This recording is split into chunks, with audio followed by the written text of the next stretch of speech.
Hello and welcome back to the Joyful Soul Creates. Charlotte here with a card that features some stenciling and ink blending onto coloured card. I'm going to try and get through this really quickly because I don't have a lot of time. When you are stenciling onto coloured card, you want to think carefully about what colours you're using because of course the colour underneath is going to affect how it shows up. I chose a piece of yellow card and I'm going over it with orange, which is going to go nicely because orange has yellow in it. And I'm also going to use purple, which is a bit risky because purple and yellow tend to make mud. It didn't in this case, and you will see how that worked out when I get to it shortly. But it also didn't turn out exactly how I expected, and the colour wasn't quite as I anticipated. Actually, the orange didn't turn out as I'd expected either because apparently there was some black ink on my stencil still, so the colour did get a little bit muddied up, but nothing too problematic really.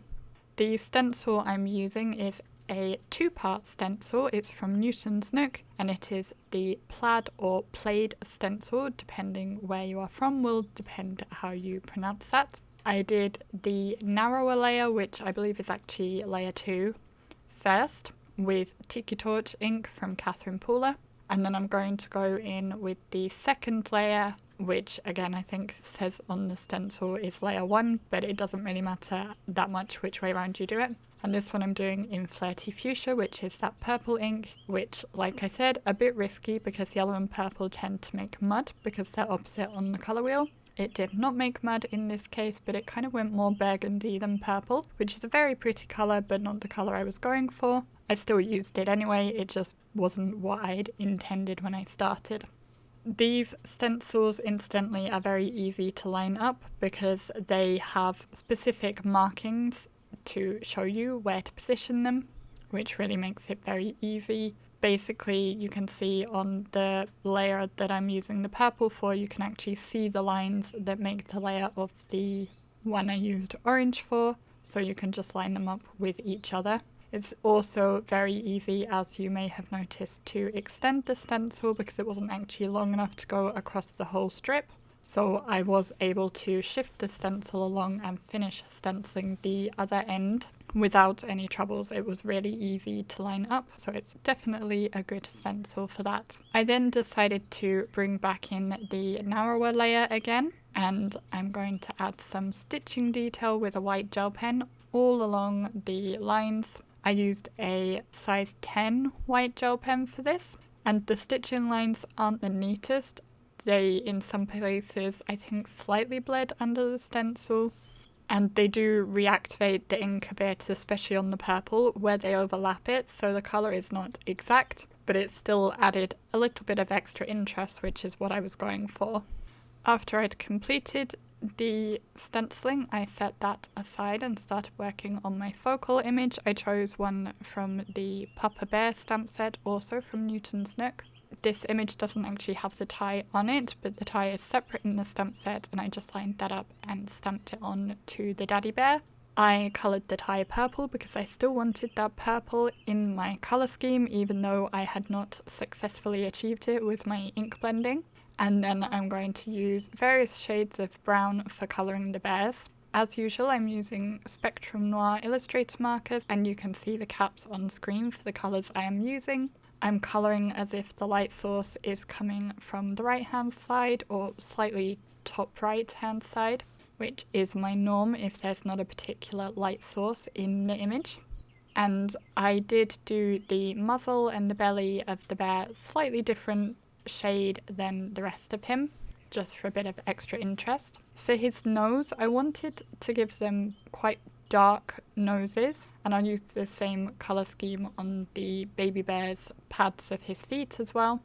And my darkest grey isn't really dark enough for doing that, so I did do, you may have noticed, tip to tip with my black, which just helped make it a little bit darker and add a bit of dimension to those areas, and I think that worked quite nicely. I've not actually tried doing that before with the black, and I thought I'd give it a go, and I'm pretty pleased with how it worked out. When the colouring was done, I brought in a white gel pen to add some detail. I think I should have used a smaller tip gel pen for the baby bear's eyes though, as the white does kind of overwhelm the black base of his eyes. so that's something I will have to keep in mind next time. With the colouring completed, I fussy cut the images out, and of course this is all sped up quite a lot because, like I said, I'm trying to get through this really quickly. I then went around the image with a brush tip marker, which is what I do when I fussy cut images. This will hide the core of the paper and make it look a bit more finished. I trimmed down my panel and adhered it onto a black card base, and then to tie in the purple from his tie, I have some Love from Lizi mirror peel-offs in purple. I forget the exact colour name of these, it might just be mirror purple, but in any case I will try to find them and include them in the product links below.